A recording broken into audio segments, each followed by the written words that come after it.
За нийгмийн даатгалын нэгтгэлийг хэрхэн яаж харах вэ?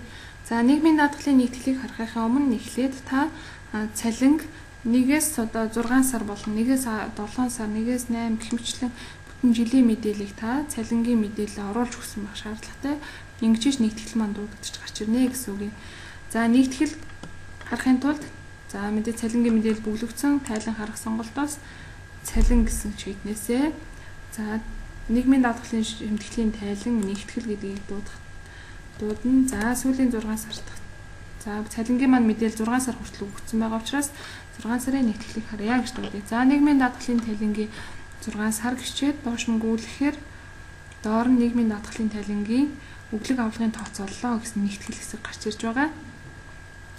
За энэ нэгтгэл дээр болохоор 1 сарын нийгмийн даатгалын өрн 336 мянган төгрөгийн өр өссөн байна.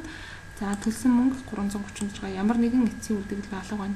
За 1-ээс 5 сар хүртэл тухайн мөнгнүүд маань төлөгдөж явсан байна гэсэн үг. 6 сарын мөнгө төлөөгүй байгаа учраас 6 сарын тайлан буюу 20 дугаар улирлын тайланд нийгмийн даатгалд өртөө тусах ёстой байх нэ.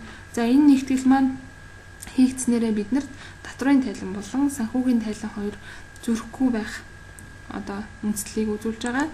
Та энэ нэгтгэлээ оруулан нийгмийн даатгалтайгаа 1-ээс 6 сарын сар арга болгон өгсөн тайлантайгаа тулхан хараад энэ 336 мянган төгрөгийн үлдэгдэл нь ажлын хүснэгтийн энэ нийгмийн даатгалын шимтгэлийн өргөдөлгийн кредит талд үүссэн байна уу гэдгийг шалган үзэн.